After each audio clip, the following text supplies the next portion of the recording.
Welcome to Crypto News and Investigative Reports. I'm glad you're able to join us today. Thank you to all my colleagues, you that are on YouTube, Facebook, and Twitter. Thank you for all the reporting that you're doing on the digital asset transformation, the news. You're making it available. The public has a right to know. Thank you for getting out there and making that happen. That's the most important thing, because the public has a right to know about what's going on with this cryptocurrency revolution. All right. With that being said, I must say to you, I'm not a financial advisor, and so you have to do your own due diligence and investigate for yourself. Okay. All right. With that being said, let's get into it a little bit here. Start with something a little humorous. This is the this was a roof. Looks like I found this. This was a peanut butter. Brett Garlinghouse, when he was at Yahoo, he talked about the peanut butter.ca. And so this is some peanut butter. This is the Ripple Crunchy XRP, super cheap peanut butter manifesto. This is the peanut butter manifesto. So look like Brad Garlinghouse and the group is having a peanut butter lunch in Power Peanut Butter Lunch. With that being said, you know, the ideology and the concept behind the peanut butter manifesto was that do one thing and do one thing real well. That's the concept that Brad Garlinghouse, when he left Yahoo, he went over to got on with Ripple there. There were probably some other jobs, intermediary there in the middle between him transitioning over to Ripple. And but he brought that concept, that ideology over there, and that's why Ripple is such a great company. Is because he decided to not try to put peanut butter on every piece of bread, because Yahoo had Yahoo Sports, email, Yahoo News. They was doing so many different things at Yahoo. And when he got to Ripple, he said, look, we're just going to do one thing real well, which was cross-border payments. You know, developing software, the great software that they have developed to really be able to do software with their suite of things to do cross-border payments. They're the best. If you're a banker, you need to go get it. All right. But I thought that was pretty humorous. The Ripple Crunchy XRP, super cheap peanut butter manifesto from Brad Garlinghouse, and looked like they're having a great lunch. Also, let's see here. Some of the stuff we're going to try to get over to you today. And, you know, if anybody watch any of my videos, I say the same thing every time. Follow the money. You're watching the banks, the World Bank, the IMF, World Bank. You're watching the central banks. They're making some serious adjustments because they're going to develop two different types of cryptocurrencies, and I'm gonna drill down on that a little bit after a while. The two types of cryptocurrencies that they're going to be working on. They're going to be working on like the CBDCs, which are the central bank digital currencies. They're going to be working on two types, one for the financial institutions and then one for the general population. And I really think it's important for us to pay attention to that. Why? This says, why banks will be nearly obsolete by 2018. This is the High Platform article. Here's the link right here. And I just highlighted some of the important things so it won't slow my computer down. The confirmation, two-thirds of the world's adult population are directly or indirectly participating in banking activities in a cashless manner. And I'll read a couple of more things. It says, well, let me add this in real quick. The problem is the central banks are the ones that's going to take the heat for everything. The commercial banks. The commercial banks are the ones that are going to be at the bottom, having to figure out what they're going to do once this digital currency revolution gets going here, because the commercial banks, all they do, they don't create money. What they do is they want you to deposit your money, and they want you to borrow money from them. That's the only thing commercial banks do. And so with digital asset, with a company like Ripple XRP, it's peer-to-peer. And so if we're going to be using digital currencies, the thing about using a digital currency that's decentralized, you won't need an intermediary. And the intermediary here is a central bank. Commercial bank. The intermediary is a commercial bank, not a central bank, but a commercial bank. And what could possibly be happening is that commercial banks can be phased out, like this title says right here. Will banks, why banks will be nearly obsolete by 2018, which is the next 10 years. They can say that that's a possibility because you won't actually need an intermediary. And commercial banks with digital currency, commercial banks are intermediaries, and you probably won't need them because you go peer to peer. And what they're possibly thinking here, and with a lot of investigation that I'm getting, that you could probably be going directly to central banks because central banks are the ones that create the money.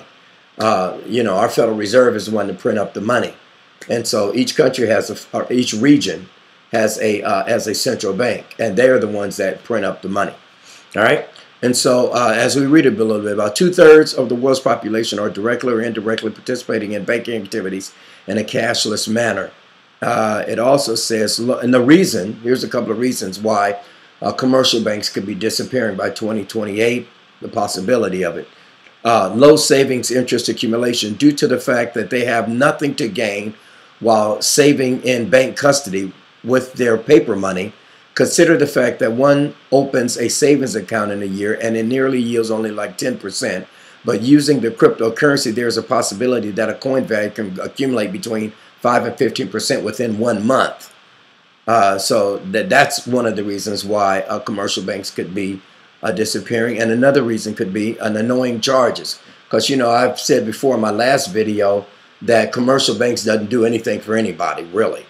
And it says annoying charges. In addition to the bank's penny savings interest, customers receive unnecessary debts to their account, attributed one useless fee to another. So that's all they do. Remember, I just said that commercial banks only ask you to put your money in them and charge you for it, or they lend you money and charge you for it. Cryptocurrencies charge nothing. That's what's great about cryptocurrencies. They don't charge anything except for those who charge a nominal fee for substantial transfers. So the fallout here by central banks that are going to develop their own central bank digital currency, the fall guy here is going to be commercial banks. They're going to be having a problem. And then, like we already was reading about in my last video, I talked about how Bank of America and some of these other banks are going to start putting in patents. B of A has like over 70 patents to try to survive. And that what they're going to do with those patents are things that they can charge you and me as customers to try to stay in the game. All right. I'm going to try to make this video short. Once again, let me say this while I'm thinking about it.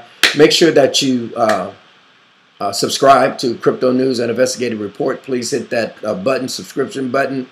And also, please hit that little bell so you'll get an alert every time we put a video up. I really would appreciate you leaving your comments as well. Whether your comments are good, whether your comments are bad, everybody's entitled to their own opinion. I don't make no videos on anybody leaving negative comments or anybody putting negative things out there. I don't make videos on that. I try to take my time to inform you of the best information I give you at the time. So please subscribe, please hit the bell, and please leave comments. Thank you very much for those of you that have been leaving comments. And also follow us on Twitter. Our Twitter feed will be down in the comment section down there as well. I'll leave a link to our Twitter feed so you can follow us on Twitter as well. All right, got that out of the way. All right, here we go. The future of banks. Will commercial banks remain central to the financial system? And there's the link right there on that video. That's actually a video. And then I'm not going to even try to pronounce this guy's name. The future of money. That's BIS is that stands for the Banking Institute of Settlements. So that's one of the articles on BIS. I don't think that I have the link. I didn't put the link there. And then 2018, Michael Kamendesis, the Central Bank Lecture Series, Managing Director, opening remarks by Christine Lagarde of the IMF. So that's, hopefully I can get to that too. That's the IMF, the central banks, and regular banks. That's what I kind of follow all the time. I follow central bank, World Bank, commercial banks, and try to follow the cryptocurrency revolution through the banking system. All right, so let's see what we got here, right here. I want you to hear this guy. This is Randall Kozner. He's at the Federal Reserve in Atlanta. This was a meeting back in 2015, and this is kind of what he had to say about banks, commercial banks, and central banks as well. Not taken off as some promoters had thought. Also, what's interesting, and I think many people haven't focused on this, is over the last year or so, Bitcoin has really been transformed from being something that potentially was a store of value, meaning of exchange, to really be a vehicle for just getting money out of China. The PBOC has tried to prevent this, but as you can see, in 2014, most of the transactions were in U.S. dollars. Today, most of the transactions are in Chinese yuan.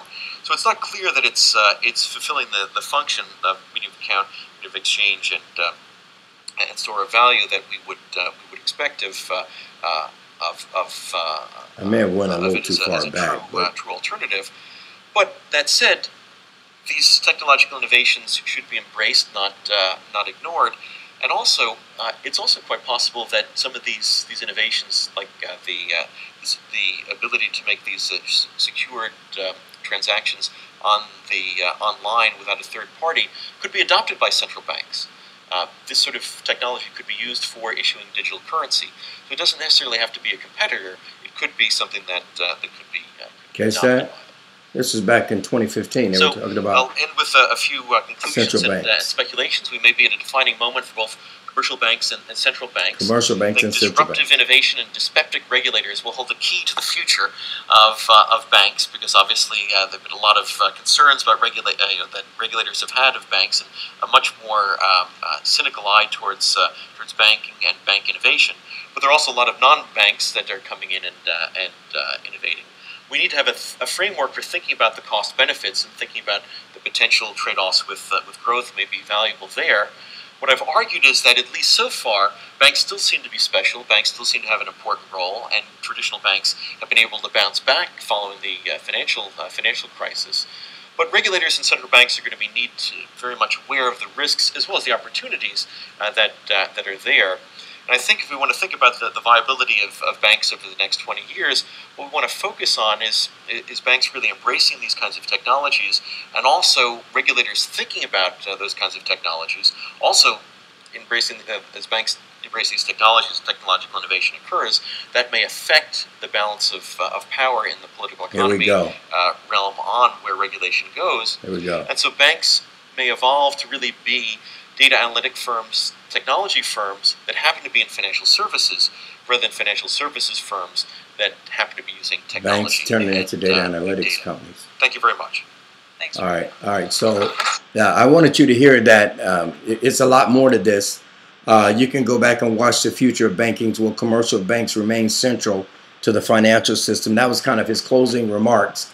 And what he's basically saying through this, and I watched it all, he talked about how central banks, there's a possibility that there won't be such a need for commercial banks. There's going to be more of a need for central banks, and central banks are going to be the ones that are real pinnacle to the digital currency revolution. So if we're going to now, payment providers, and I think I said this in my last video, payment providers are going to be able to use like a Ripple XRP.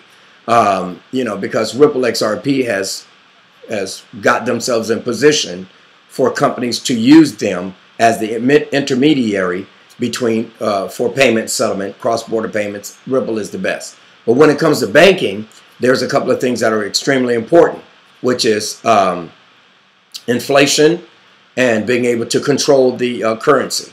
And so these central banks want to.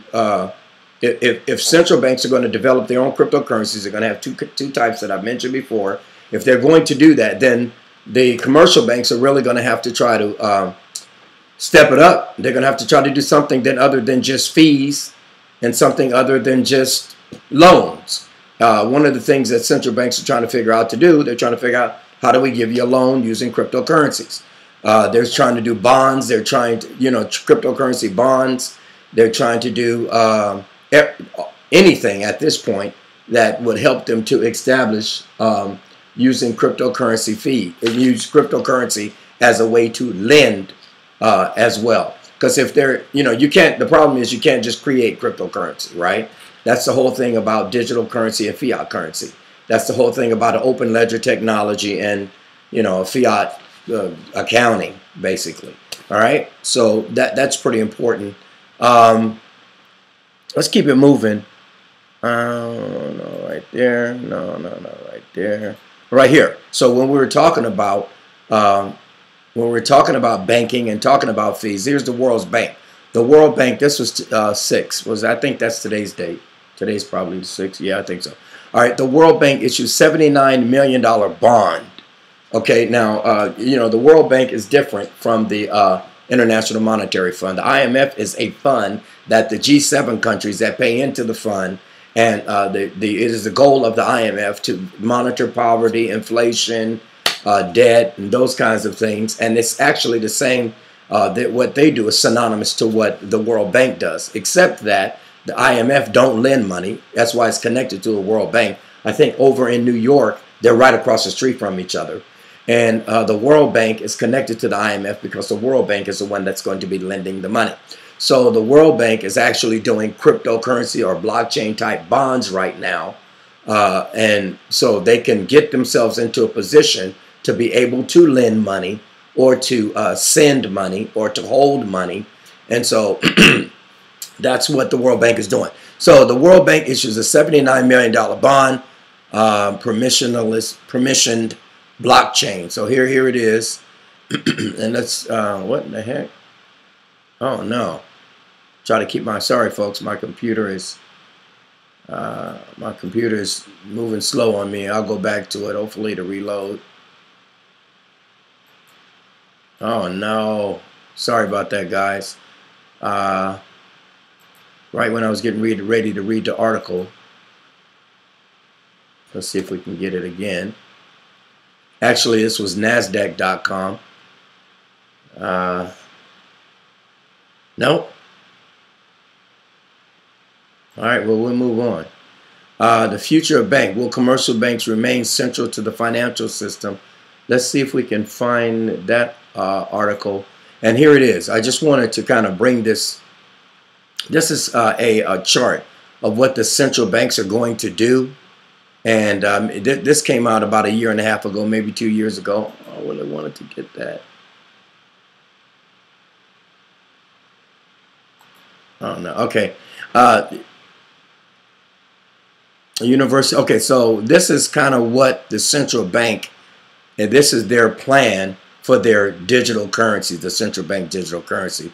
Forms of money from past, present, and possible future. This is the money flower example. And you can find this online too. There's a link for this too. Universally accessible. Anything inside the red means that it's going to be universally accessible. Anything inside this green loop is going to be electronic. Anything inside this blue loop from the central bank is going to be issued from the central bank.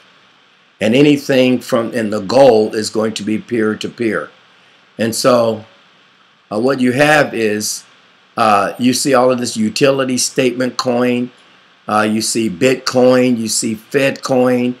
And then you see CAD coin, you see gold, which has been crossed out. There are some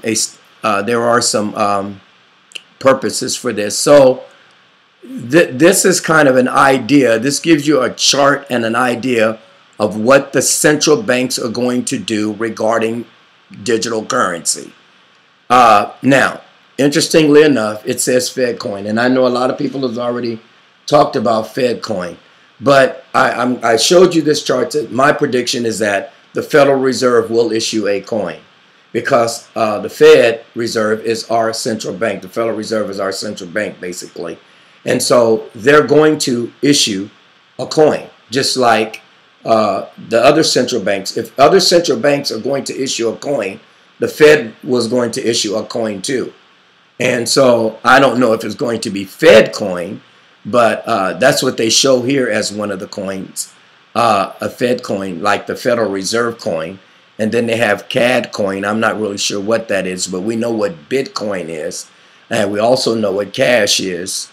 And so this is kind of this gray area is kind of where the functions for these, you see it's got the red there, the blue is included there, the green and the gold. So this is where the coins are all going to be universally moved around, accepted. And so this is what you're looking at here is the future of the central bank's digital currency. Now, on my last video, I showed you that Christine Lagarde, Jerome Powell, Christine Lagarde of the IMF and the World Bank. Let me see if this came up yet. Oh yeah, good. It came back up. But anyway, Christine Lagarde of the IMF, Jerome Powell of the Federal Reserve, these guys and the governors of the governors of the central banks all got together, and they're all working on the central bank digital currencies. And so that chart shows how they are going to move the money all around, how the money is going to get around in between. Now, before I go back to that, while this is up, let me finish reading this. The World Bank issues a $79 million bond. So the World Bank is on board already, and they're already issuing, holding bonds of, these are, let me read it. It says, in a significant move for blockchain adoption in the financial service realm, the World Bank has issued a bond, a major bond using distributed ledger technology. It says the bond announced in late August, and it was like after that meeting, after that July 20-something meeting, I think it was the 21st, 28th, something like that, after that meeting, because that was a big meeting in July. The bond was announced in late August through the bank, whose mission centers on eradicating poverty across the globe, announced a mandate for the bond 2 weeks earlier. The World Bank and its partners will manage the bond using a permissioned blockchain based on Ethereum. The Microsoft Azure cloud will provide the infrastructure for hosting the blockchain. So this is their this is a bond that the World Bank is issuing, and you can read this. Make sure you go back and read this, those of you that are following the banking and the movement of money and how the cryptocurrencies is going to transfer into the fiat cryptocurrency transformation. All right, let me move back over to that chart. Yeah, here we go. So anyway, back to this chart. Like I said, so we know that the central bank, we just read, they're going to issue cryptocurrencies, a digital currency, a digital asset. And so the Federal Reserve is going to be doing that too. Now, the thing I want to add to this is I'm not sure what kind of, I think I'll call it a general purpose digital currency that the central bank is going to issue us. Because see, the central bank is not going to issue a financial a digital currency. They're going to issue us a general purpose digital currency. And as you can go back to my last video, and I explained that pretty well in my last video. And I don't want to get redundant in my videos. So I do believe that the Federal Reserve, the Feds, will issue a coin, and they will link that coin to the US dollar. And that way they'll be able to continue to be the reserve currency of the world, and they will be able to keep control of the currency, and they'll be able to inflate the currency, and they'll be able to deflate the currency, and they will keep control. Because you have to ask yourself, do you think that they want to give up the reserve currency? No, the U.S. don't want to give up reserve currency. All right, so with that being said, did we get everything? I think we did. All right, with that being said, hey, please subscribe to Crypto News and Investigative Reports. If you can, I mean, please leave comments. If you have any comments, please leave your comments, and please join us on Twitter. I'll leave my Twitter account in the comments below. Join us on Twitter. Please subscribe. And I want to say to all of you that are out there, make sure that you get yourself some cryptocurrency. I think Ripple XRP is the best cryptocurrency to have right now. Oh, one more thing I want to say before I go. I was watching the Tech Crunch with Brad Garlinghouse and Michael Arrington. What a waste of time, man. That was really a waste of time, because Brad Garlinghouse is very concise. He's very smart, and he's very knowledgeable. And I really don't think that he got a chance to share knowledge with us. And it was kind of a big waste of time watching Brad Garlinghouse on the Tech Crunch. And I'm going to say this in my conclusion: I can't wait for Swell, because we're going to get some great information about Ripple XRP and about what Ripple is doing around the globe during a Swell conference next month. So anyway, with that being said, wherever you are, have a great day, or wherever you are, have a great night, and we'll talk to you again. Thank you for watching.